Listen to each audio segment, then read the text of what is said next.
So have you ever forged something? Ever forged something? Some of you getting nervous. How do you know? I don't mean forging a permission slip, to the school so that you can be the guest DJ for, the homecoming game, okay? That's not the forging I'm talking about. I'm talking about forging a friendship. I'm talking about the possibilities of being in a relationship with someone in such a way that you're forging a friendship, because after all, friends don't let friends do stupid things alone, right? We do them together. I came across some interesting brief little thoughts on friendships that some people had shared. Caroline's friend showed up one day, and she had body armor and some cut-out cardboard swords. And she said, we're going to put these on and run across our college campus and just laugh hysterically. And that's what they did. Incidentally, that sounds a little bit like our staff meetings here at church. It's pretty close to looking like that. Courtney's friend never calls. She just shows up randomly at the house, and she says, I'm taking the kids so that you can have a break. Now, that's a friend right there, right? Rick and his friend are both trying to lose weight, and his friend will text him at random times and say, put the ice cream down and go work out, right? That's good friendship. Linda grew up. She was one of 6 kids. Her mom had a time trying to take care of those 6 kids, and they had a neighbor next door. Her name was, I keep saying her name right, her name was Berla.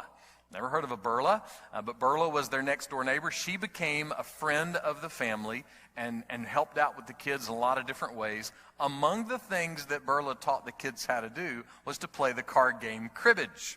And this was one of her tips for playing cribbage. She said this: there is a perfect strategy for every hand dealt. Now, that's not just a good tip for cribbage, right? That's a good tip for life. We continue our series, Doors, today, where we look at some of the most defining doors that we face every day in life. And today's message is Forged Doors.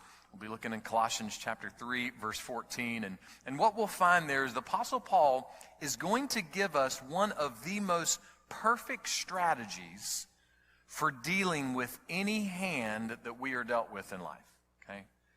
One of the most perfect strategies we can use for any hand that we're dealt with in life.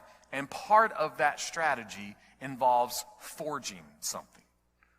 So let's see what that strategy is. Colossians chapter 3, verse 14, Paul writes, in addition to all these things, put on love. Well, all what things? What's Paul talking about? Well, right before this, Paul was giving some wardrobe advice. He was pointing out the types of things that Christians should wear, the kind of clothes that we should put on as believers. And what kind of clothes are those? Well, he tells us, verse 12, compassion, kindness, humility, gentleness, and patience. All the easy stuff. That's what he gives us.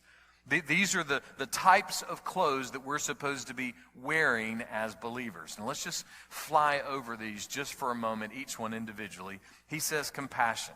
This is being the kind of person that pays attention to people who are hurting and helps people who have pain and who are experiencing difficulty. A compassionate person does that. Second, he says kindness. This means that the longer you're a Christian, the harder you work at not being critical, at not criticizing, at not being mean, and not being harsh. That's part of what it means to grow in our relationship with Jesus, this picture of kindness. Next, he says humility. Generally speaking, this just means a way to defer to other people. Like it's a habit of yours, to give that chair to that person, or to give the last cookie to that person, or whatever it may be. It's a habit to defer to others, humility. Next, he says gentleness. This just means you're not going to manipulate people to get your way. You're just going to be gentle and kind. You're not going to be manipulative, trying to have things the way you want them to be. And then last, he says patience. This just means that you're going to respond to weaknesses and sin in the lives of other people, first with enduring.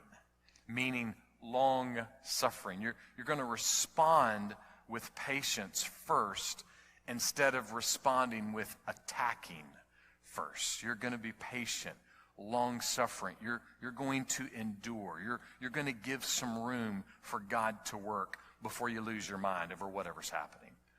Now, all of these are things that Paul says that believers need to be putting on. And notice that each one of these things are relationship-oriented. These are the types of things that we would use if we're forging relationships with other people. Paul says, look, none of us are perfect in relationships, but these are the types of clothes we should be putting on. These are the things that should be seen in our lives. So, just a quick little survey for our own individual hearts and minds. When you look at your track record, when you look at the last week, when you look at the things you are facing this week, just a little breakdown, consider for your own heart, are these things being seen in your life? Listen to them again. Compassion, kindness, humility, gentleness, patience. Are those things being seen in our lives? And then Paul says, in addition to all of those things, he says there's one item of clothing that is singled out. There's one item of clothing that you must put on. Look what he says in verse 14 again. In addition to all these things, put on love. He separates love from the rest of the clothes. You can have the most magnificent closet that you've ever seen in the world, and it can be full of clothes, but there's going to be one unique spot for love. That's what Paul is trying to say. He's saying love is not just something that you put on. It's not just in the list of things you put on. It is the thing you put on. It is the priority above all other priorities in life. Or if we were to steal from Berla's advice, when it comes to love, the perfect strategy for every hand you're dealt with in life is love. The perfect strategy for every hand you're dealt with in life is love. So, what is love? If that's the picture, what is love? We say we love certain people. We say we love certain things. We say we love certain hamburgers. We say we love things in life, right? But oftentimes when we think about love, love really is more of a feeling. We tend to think of love as something that we just have a feeling about. I feel some love toward this person or toward this moment or toward this food or whatever it may be. But the reality is feelings change. So love is something that needs to be different than just a feeling. Think of it this way. Outside of your family, who's the first person you remember when you were growing up that said, I love you to you? Was it some little freckled-haired, braces, ponytail little girl in elementary school? I love you. Is that the first time? Yeah. Was it some acne-faced, middle school boy with suede Pumas and a Swatch watch? He's like, hey, I love you, I mean, we've all had that. So the question now is this: where are those people in your life today? The first person outside of your family that said, I love you. The statistics are all over the place, but I found a number of different ones in my research that say about 2% of marriages are high school sweetheart marriages, meaning that most marriages are not high school sweetheart marriages. So that means that all of those I love yous that we heard some of the first times, they were really I like yous. Right? I mean, they weren't the deep, loving thing that we're speaking of here. They were mostly I like yous. And if we're really honest, most of the time those things were more immature lust than it was love or like. So the picture that Paul's painting here is giving us some very specific way of thinking about love, and those types of love are not the love that he's talking about. The Bible, using the Greek language that we see in the Scripture, would call that type of love eros. It means that there is this attraction, this physical attraction that you have. That's not the love that Paul is saying put on. Somewhere in America this week, a 10, 11, 12-year-old girl sat down at her desk and she wrote a little note, and it had balloons and hearts, and maybe she found some glitter in her purse to put on there or something, but it's this nice, fun little note. And she went and she slid it in the locker of her BFF, and what do you think that note said? It said, "Friends forever, love ya." That is affection, friendship, love. The Bible would describe that in the language as phileo. That's this affectionate, hey, you're my friend, I'm your friend kind of love. That's not the kind of love that Paul is saying put on. The love that Paul is saying put on is what's known as agape love. It's a different kind of love. It's not a love that's driven by emotions. It's not a love that's driven by feelings. It's not a love that is something that you just say, oh yeah, I feel this way today, so this is how I'm going to act toward this person. No, agape love is an unselfish love. It's been described as a one-way love, meaning that I love you, and I'm going to love you, and I'm going to keep loving you, whether you love me back or not. That's a small picture of what agape love is. But if we want to get a clear picture, we would say that agape love is what ultimately describes the love of God. And how do we know that? Well, if we look at all of creation, past, present, and future, every human being has this one thing swimming around in their spiritual DNA. All of us, everybody, at all times. And that thing is sin. You can deny the existence of God, but you cannot deny the existence of sin in your heart. You can not believe the Bible or ignore the Bible, but you cannot ignore or deny the reality of sin in your heart. Every human being has always had sin. Just think about it in the simplest terms we can. Whether you're Christian or non-Christian, every single person's heart has experienced one of these things more than once. Okay, just an easy list here. Envy, jealousy, rebellion, resisting, resentment, lying, and deceit. All of us, every one of us have experienced at least one of those things more than one time. King Solomon, one of the wealthiest men that ever lived, and arguably the wisest man that ever lived, said this in Ecclesiastes 7:20, "Indeed, there is not a righteous person on earth who always does good and does not ever sin." It would be irrational and unreasonable for anyone to say that their heart has never had wrongdoing, that their heart has never had sin. And if we were to go a little more boldly, it's not just wrongdoing, it's not just sin. It is actually a hatred for God and for God's ways. And that's true for us as Christians too. We don't like to admit it, but we are stuck in moments every day of our lives where we know what God has told us to do, but we're going to do the opposite. We're going to push against God's ways because this just feels more comfortable, or this is what I'd rather do, and this is what I would rather post, this is what I would rather say. So we all push against God's ways. And so it is this concept of really hating the ways of God, or at least hatred toward the ways of God. And how does God respond? How does God respond to basically the world having a hateful attitude toward him? Well, Jesus says, hey, this is God's response. For God so loved the world that he gave his one and only Son, so that anyone and everyone who believes in him will not perish but have eternal, everlasting life. That's God's response. To a world that hates him and hates his ways, God's response is, one way, I'm going to love you. Even if you don't love me back, I'm going to love you. The Apostle Paul described it this way to the church at Ephesus, Ephesians 2. But God, being rich in mercy, because of his great love with which he loved us, even when we were dead, not when we were good church-going people, not when we were good citizens of our country, not when we were making good grades, or we were working hard at our job, or we had earned enough time and years and money to retire. No, when we were dead, hateful, rebellious, I don't want to do your way, God. In that moment, God, When we were dead in our wrongdoings, in our sin, he made us alive together with Christ. This is what it means to be saved.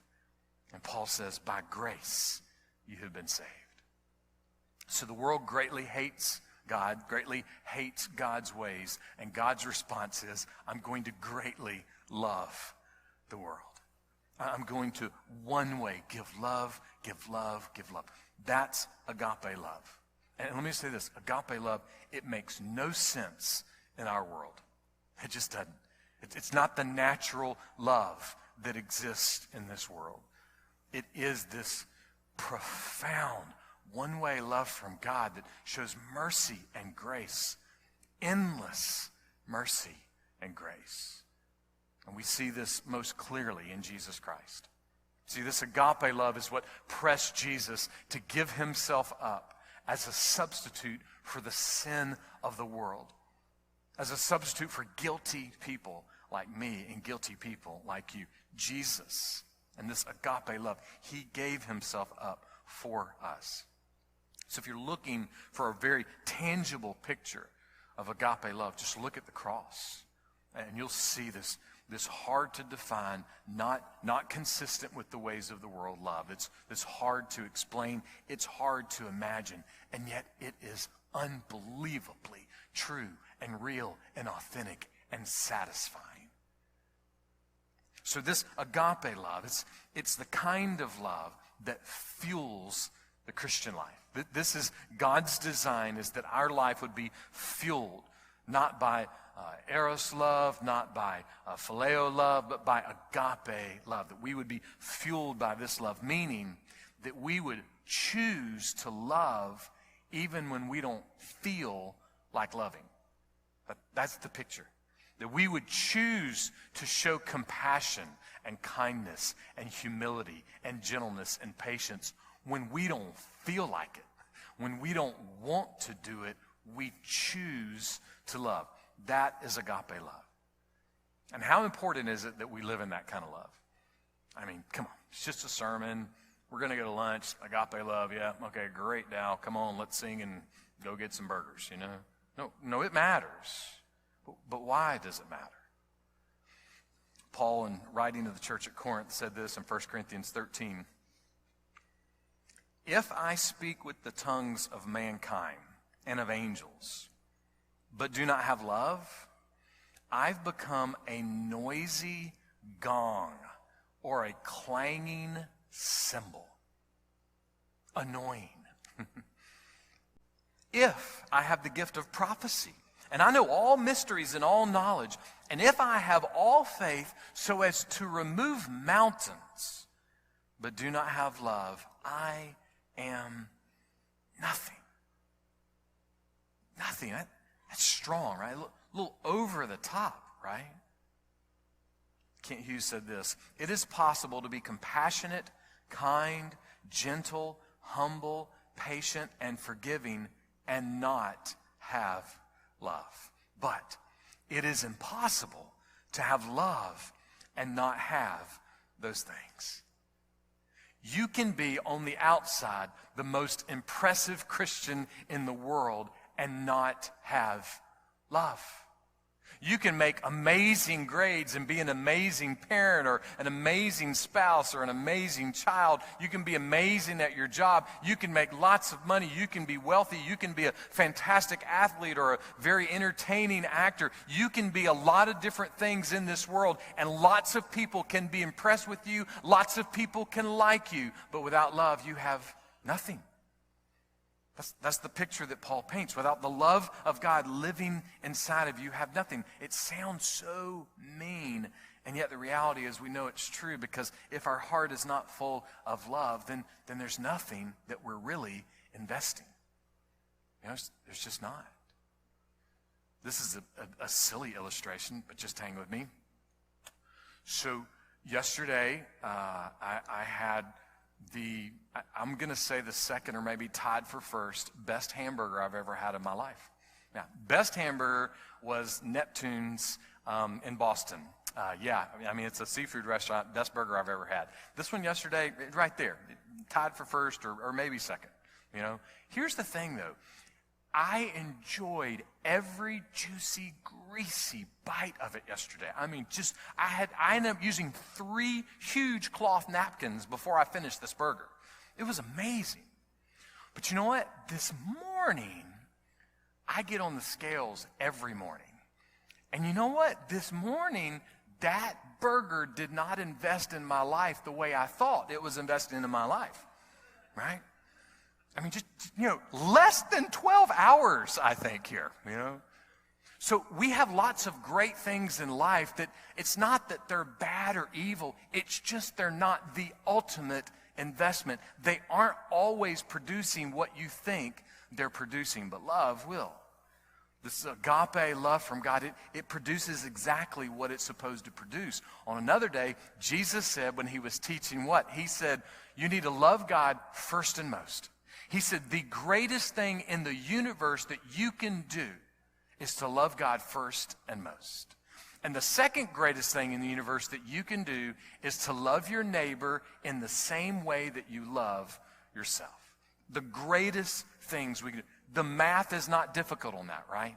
If you want to love other people, you will need to love God first and most. And if you don't love God first and most, you're going to have a hard time loving other people, at least with this agape love, the kind of love that's a true, lasting, eternal investment. So, if that's true, how do we go about loving God? Again, Jesus didn't make the math hard. John chapter 14, verse 15, not long before he went to the cross, he's talking to his disciples, and he said this, if you love me, you will keep my commandments. The way we love God is by obeying what God has asked us to do. Now look, none of us are going to do that perfect, right? I mean, we're not. We're not going to perfectly obey the commandments of God. But it does mean that we have this ability to pursue the commandments of God. So obeying God's commandments means that we are ultimately also going to hear in those commandments that we need to love one another, that we need to show love toward other people. We need to forge relationships, gospel relationships, defined by the love of God. Loving people, though, is the easiest thing in the world, right? I saw a quote, I think it was from a 6-year-old, and they asked them what love was. And they said, 6 years old, okay? If you want to find out what love is, learn to love one of your friends that you hate. That's pretty good, right? Take the person in your life that you're the angriest at, that you're the most discouraged with, that you're the most disappointed with. Love them, and you'll start understanding love. That's not bad advice. Sam Levinson said this, love at first sight is easy to understand. It's when two people have been looking at each other for years that love becomes a miracle, right? I mean, love at first sight makes sense, I mean, we understand what that looks like, but it is the length of time. It's loving over time. That's when we begin to see for lack of a better word, the hand of God, the beauty of God.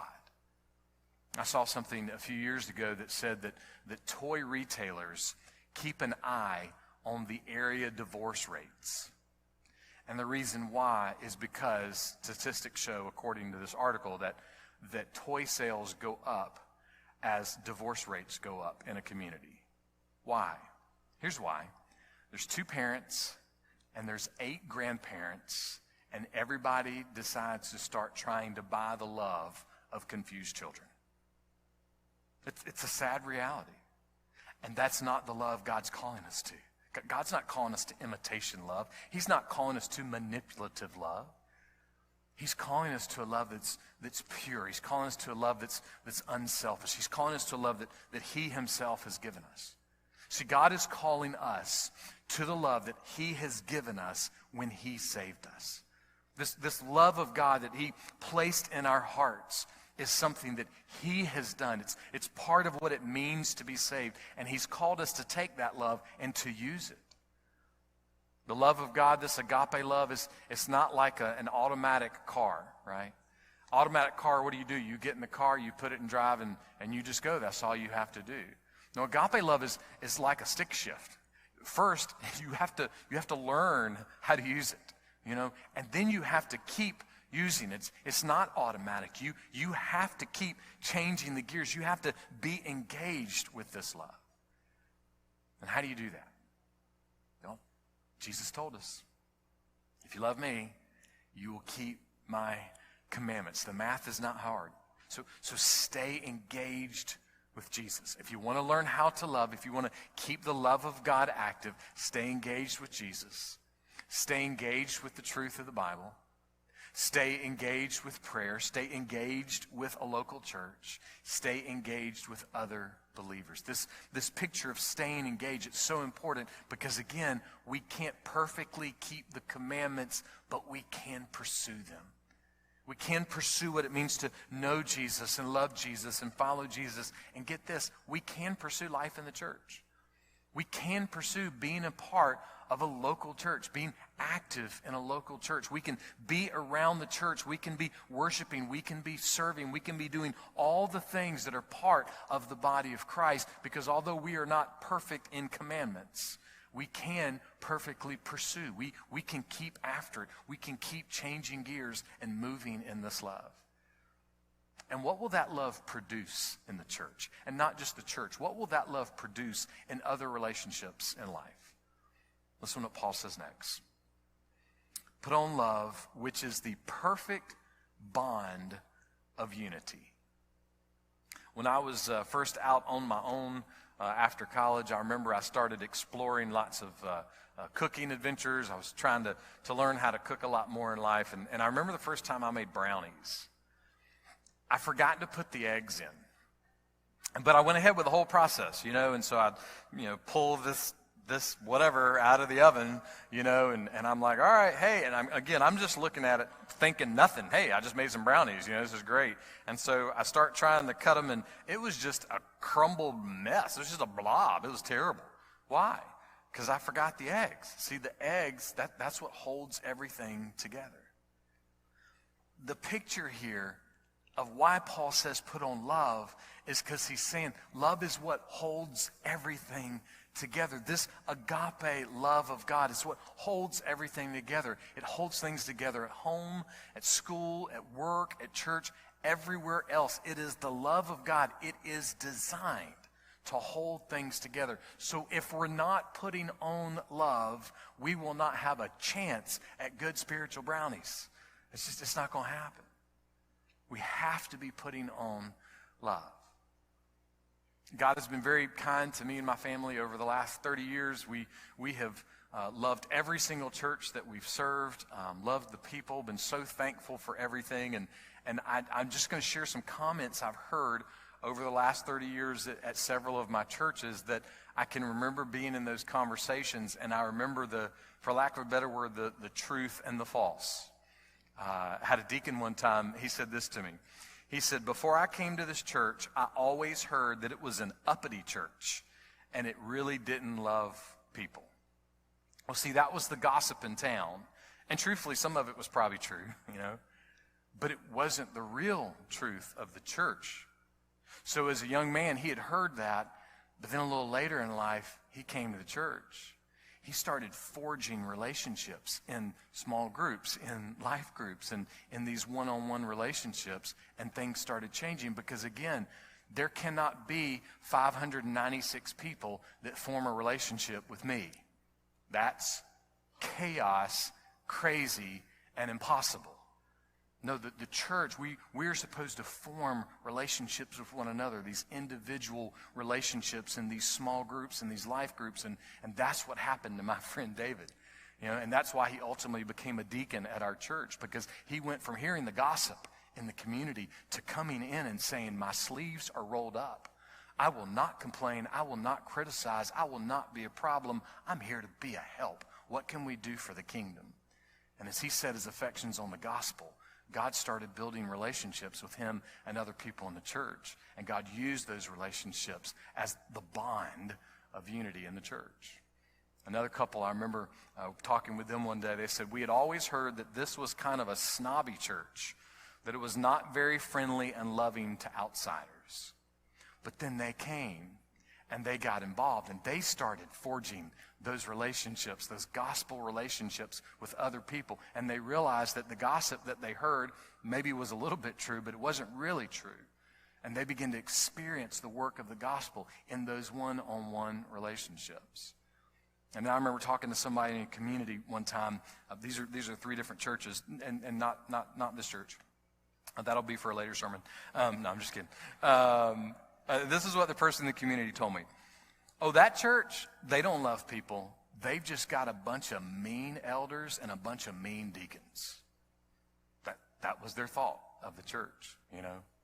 But see, over time, that person became connected with our church. And they saw that although some of that was true, they began to build those relationships, to forge those relationships with other believers, not other gossips, not other criticizers.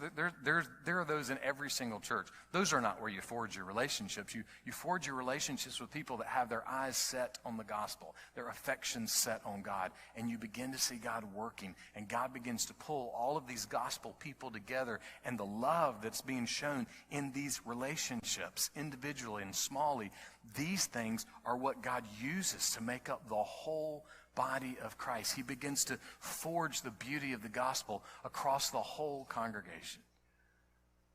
That's what God does through the gospel. Look, there's no perfect church. This is not, it will never be. There will always be problems. There will always be difficulties in the church because every single one of us are all sinners. So it's never going to be anything perfect. But there is this picture of pursuing God. There's this picture of pursuing Jesus, of putting on the love, and it's putting on that love that helps us conquer what we lack. That's so important. The more we put on the love of Christ, it's the love of Christ that helps us overcome and conquer those things that we lack. And in his kindness, he begins to build unity. Because here's the thing. As Christians, we have, more than anyone else, the ability to impact this church and this community. Why? Because we have the love of Christ. We have the love of Christ. That's not a small thing. We have the love of Christ. Your lost friends, my lost friends, they don't have the love of Christ. People who don't believe in God in the community, they don't have the love of Christ. We have the love of Christ. That's what we have to take into the community. So again, let me just hurt our feelings a little bit. How much are we taking that into the community? How much are we taking the love of Christ in the community? Think of your conversations with people this week at the breakfast joint, in the mall, in the coffee shop, wherever you may be, or maybe even in your own house, and maybe even among spouses and kids. How much is the love of Christ a part of our conversation? And how much are we so angry at the government, and so angry at the pandemic, and so angry at doctors, and so angry at preachers, and so angry at teachers, and so angry at everybody else in the world that even as Christians, rarely does anyone hear the love of Christ from our lives? We can impact this community because we have the love of Christ. And I don't mean to float some crazy prophetic word, but if you want to impact the world, you have the love of Christ. I have the love of Christ. God designed the love of Christ to impact the entire world. We have that. Let's use it. Let's put it on. It's there for us to wear. And it doesn't just change the lives of those around us. It'll change our lives too. It really will. Wednesday night, we had a cookout with the youth, a little back-to-school cookout, and we were over at the Wright's house, and we put folding chairs and folding tables out in the driveway, and Rick pulled all his 75 grills out and just, grilled and cooked stuff for us. And we had 2 sets of cornhole boards. And so we had a big Olympic cornhole match with everybody that was there. And so we played cornhole. And Brian, did you win? You won. Brian, you and who's on your team? I forgot.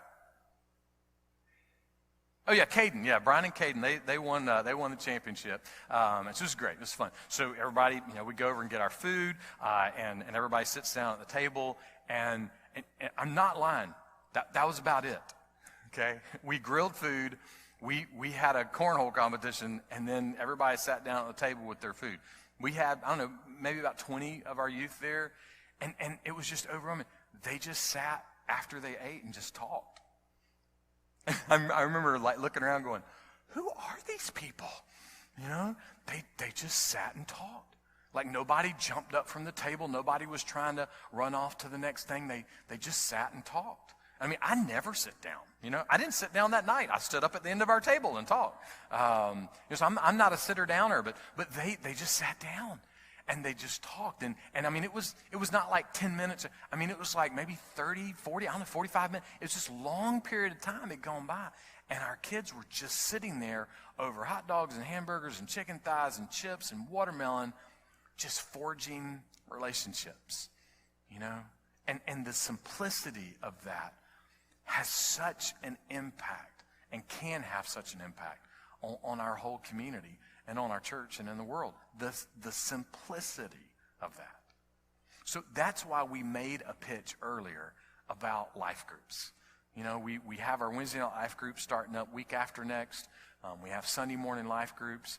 We have some life groups that meet other times. Hey, and if you want to start a life group, you know, get in touch with Tammy. If you have another time, we would love to pray with you and look at another way that we can do something like that. But these life groups are so important for the overall unity and health of our church.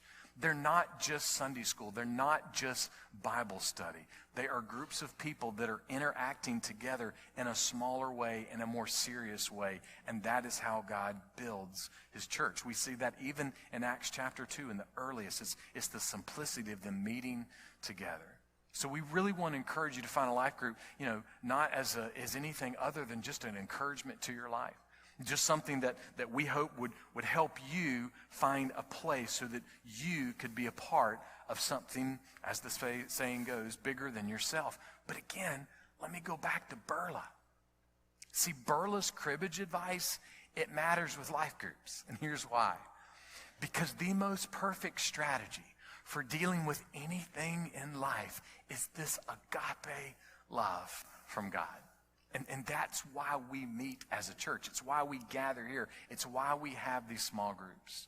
Because God, by his design, through his love, has chosen to build the church up, bond the church, create unity through his love that we share with one another.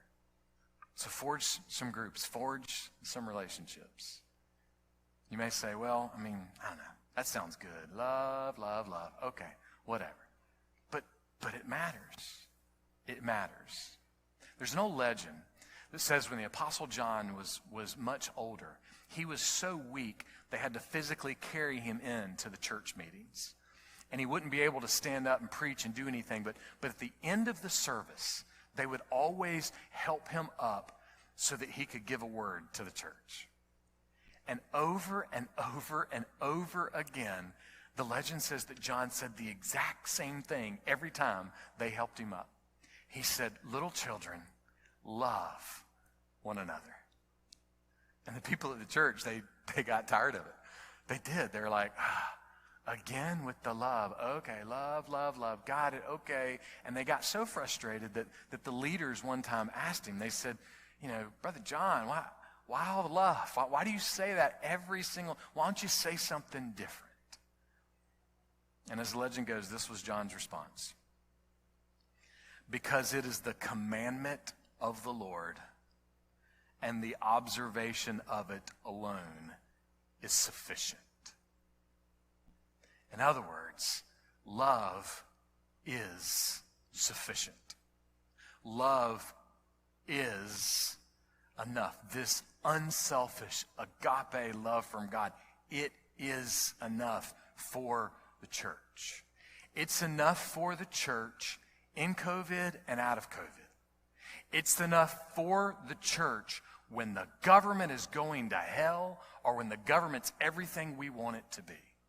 The agape love for God is enough for my life and your life and the life of the church and the life of anyone that turns to him, no matter what the hand that we've been dealt with. The love of God is enough. It's sufficient. That's why John said it every week. And what he was really saying was this, what? He said, well, I say it because it's what Jesus said. And if Jesus said it, it's enough. So do it. just do it. In the name of the Lord Jesus Christ, let us forge relationships for his glory and our good. And let it be said that when someone hears about Holland Avenue Baptist Church, that we would be known by our love. Not by our preaching, not by our music, not by our building, not by our sanctuary, not by our fish fries or our chili cook-off or anything else that we do, although all of that is fantastic. But they would know us, not just by our love, but by his love in us. It's the perfect strategy for any hand we're dealt with. Put on the love of God.